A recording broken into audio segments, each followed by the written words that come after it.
Hey, it's Rebecca, and you're listening to the Hike Like a Woman podcast. This is the weekly show where we talk about all things adventure travel, and I give you a little glimpse into the behind the scenes here at Hike Like a Woman headquarters. Thanks for joining me and enjoy today's episode. I don't know about you, but lately I have found myself I don't know, feeling is being is feeling. I guess I've just been feeling a little bit restless lately. And I think that's because it's been almost 3 months since I have had a really big adventure. I used to feel like somehow I was trying to escape my life by wanting to go on really, really big adventures. But since then, I've come to terms with the fact that I'm just the kind of person that has a bit of a restless spirit. I'm a wandering soul, and I really love to go on huge adventures. I am recording this podcast on Monday, February 3rd. I'm leaving on Wednesday to head to where I will be leading a Hike Like a Woman trip for a week. And we're going to be doing a whole tour around Iceland. We're going to see northern lights, hopefully, volcanoes, geysers, hot springs. And I'm really looking forward to exploring a country that I have never visited before. I always love to cross a new country off of my list. And I'm recording this podcast about a week before it's going to be released. And I'm doing that because next week I'm going to be in Iceland and I don't want the stress of trying to record a podcast episode when I'm traveling. But today I wanted to just share with you the results of our survey. If you've been following us on social media or subscribed to our newsletter, we did a massive survey in the month of January. And part of that survey was in the past, I feel like I have just been like, oh, I would like to go to this place. I'll plan a group trip here. Oh, I would like to go to this place. I'll plan a group trip here. And there hasn't been any method to how I was planning group trips. I haven't sought input from the community about where to go on trips. And I learned a really big lesson when I got off Kilimanjaro last year. We had such a tight group of women on that trip. There are a few outliers, but for the most part, the women on that trip really, really came together and it really became a close sisterhood almost. And as the conversation with that group of women continued after our trip to climb Kilimanjaro, one of the girls on the trip was like, I would love to go to Patagonia. And I said, that sounds awesome. Let me put a trip to Patagonia together because I would love to go to Patagonia too. So I started doing some research on trips to Patagonia. I started talking to some guides.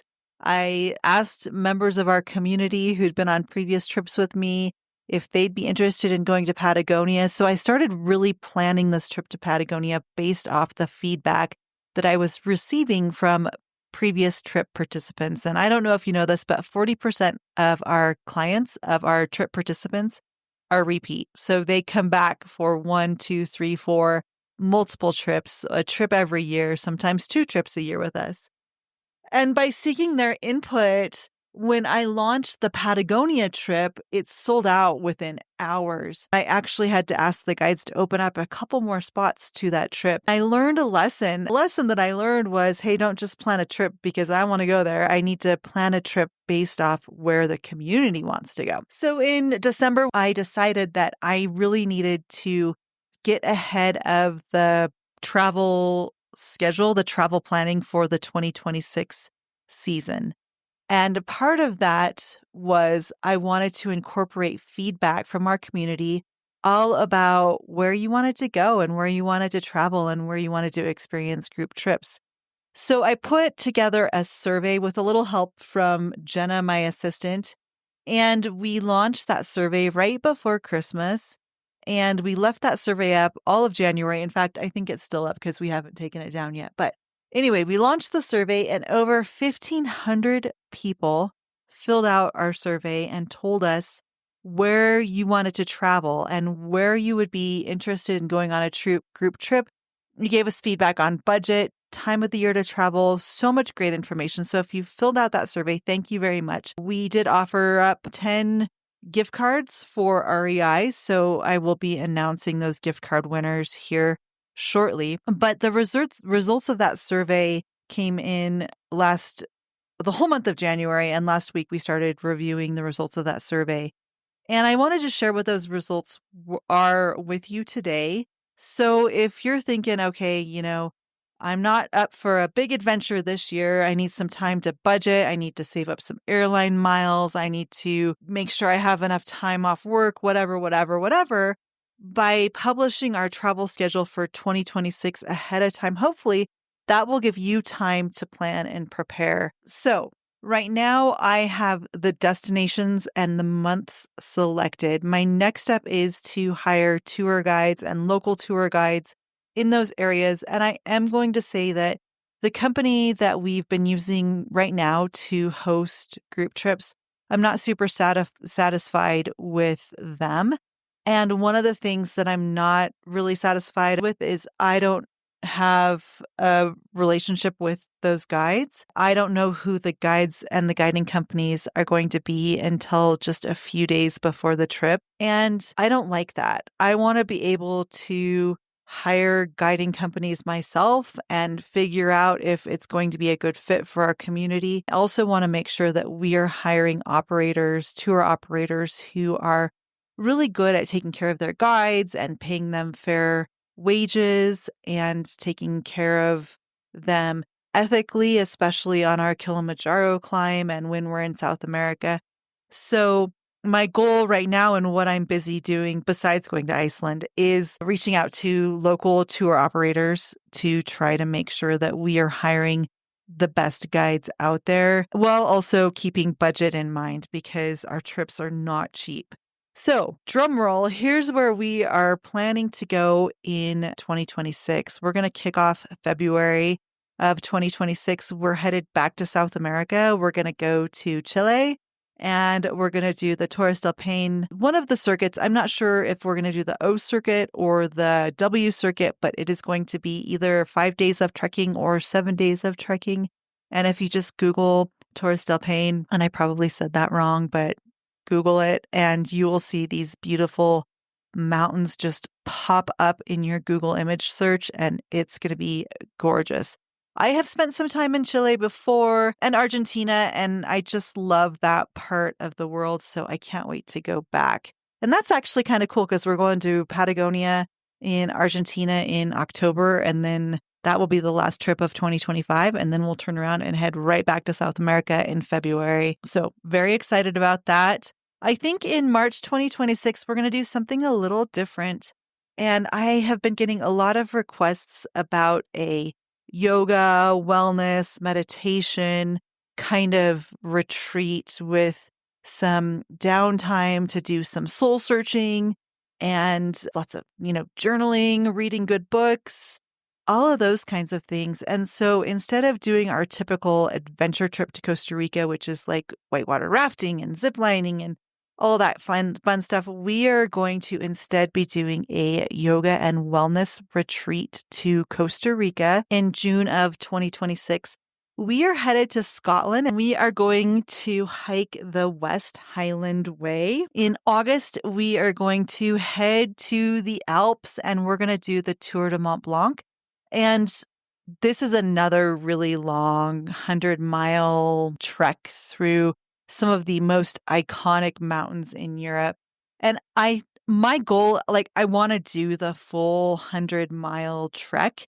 And so I think what we might do is break that up into sections. So you might be able to join us for the first part of the trek or the second part of the trek or the entire trek. But I'd like to work with a guide that can provide that flexibility for someone who might be like, oh, I only want to hike for 4 days, maybe 50 miles is more my speed than 100 miles, then I want to make sure that that's being offered. So hopefully we will be able to offer that in kind of a package where you can pick from 2 sections or choose the entire route. And then in the end of September, we are going to be headed back to climb Mount Kilimanjaro. and we're going to be doing a full moon summit. I hope to be standing on the summit of Mount Kilimanjaro on a full moon. And I've thought about Kilimanjaro and, it's such a beautiful, magical experience. And I actually wasn't going to do a group climb up Mount Kilimanjaro in 2026. I was going to take a year off and not go to Tanzania, partially because we still have a lot of spots open for this year's Kilimanjaro climb, and it hasn't sold out as quickly as it did last year. But I've gotten several emails and messages from women who are saying, I really want to climb Kilimanjaro, but I need more than a year to get ready. And so because of that, I feel like I need to just offer Kilimanjaro every single year. And that's fine because I love climbing Kilimanjaro and I love Tanzania and it's just an incredible, magical, amazing experience. And if it takes 2 years to get ready to climb Kilimanjaro, I just want to make sure that I'm providing women that time that they need to get ready. So Kilimanjaro September of 2026 will be the final trip that we're going to offer in 2026. So we will be doing 5 trips in 2026.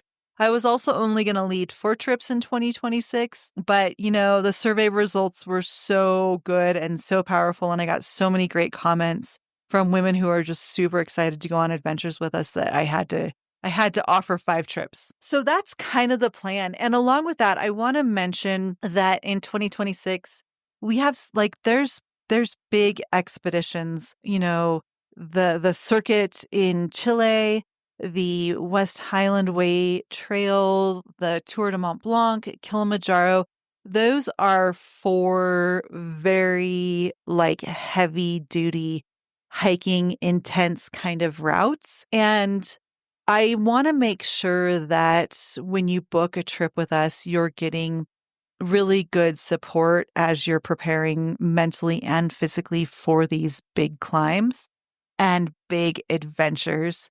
I was actually kind of surprised to see that some of the more van tour, kind of the lighter adventure trips like Alaska and Yellowstone, I was surprised to see that those weren't higher in the ranking, that people who filled out the survey really wanted these big, epic adventures, like these bucket list adventures that you wouldn't just go on for a family vacation. So because those big adventures are on the calendar, I want to make sure that I'm helping you get ready for these trips. So if you're thinking, hey, maybe I would like to do the Tour de Mont Blanc, and I want to do the full 100 miles, and it sounds amazing, but I'm not sure how to get ready, I'm going to start offering monthly group coaching calls. So these will be free calls where you can join a group, and the goal is to have a group together for 3 months, 6 months, 12 months, whatever, leading up to the big trip. So booking for the trips won't start until 11 months before the trip begins. But so the goal is let's say I'm interested in going to Scotland and I want to get ready to go to Scotland. So I'll join a coaching call and hop on coaching calls for 3 months or 6 months. Then I'll book the trip when the trip opens. And then once the trip is booked, then you can join our Slack page, our Slack group. We create little groups for all of our trip participants before the trip so that you can get to know other trip participants, and we do some calls and some coaching and stuff like that. So it's kind of you're thinking about joining the trip, you haven't booked the trip, but you kind of want some coaching. So we'll talk about things like mindset, some grit. We'll talk about eating, sleeping, altitude stuff. If we're going to be definitely dealing with altitude on Kilimanjaro, maybe a little bit in the Alps too. And then we'll talk about physical training, and we'll just all support each other as we prepare physically and mentally for these incredible adventures. So that kind of wraps up the 2026 travel planning. I think this is going to be something that I continue to do every January. Just put out a massive survey and say, where do you want to go next year? Because the results were so incredible and I got so much great information. So if you filled out the survey, once again, thank you very much. If you're thinking, hey, I'd love to go on a trip with you, but I don't want to wait until 2026. Most of our trips this year are sold out except for Costa Rica. We still have 3 rooms available for our trip to Costa Rica. You can pay a little bit extra and get your own room, or you can book the trip and we will find a roommate for you. Or you can grab a friend, which is probably the best way to do it, and book the trip. And then that's lots of fun when you can go on a trip with a friend. And we also, right now, we have 7 openings for our Kilimanjaro climb in August 20th through the 28th. We are headed back to Tanzania. We are doing the Machame route, which is the best route up Kilimanjaro. And there is still plenty of time to train and get ready for that climb. In fact, I'm not starting my Kilimanjaro specific training until March. So there is plenty of time to join us for that adventure, and it is incredible. So there you go, just kind of a little update on what's going on here. Once again, thanks for hanging out with me here at Hike Like a Woman, and hopefully we'll see you on a big adventure in the future, or maybe on some of our coaching calls if you're thinking about a trip, or in our Slack group when you book a trip with us. That's all I have. Thanks so much. Have a great week, and I'll see you next time. Hey, if you've liked the show, I know you're going to love joining us for an upcoming group trip. Head on over to our website, hikelikewoman.com,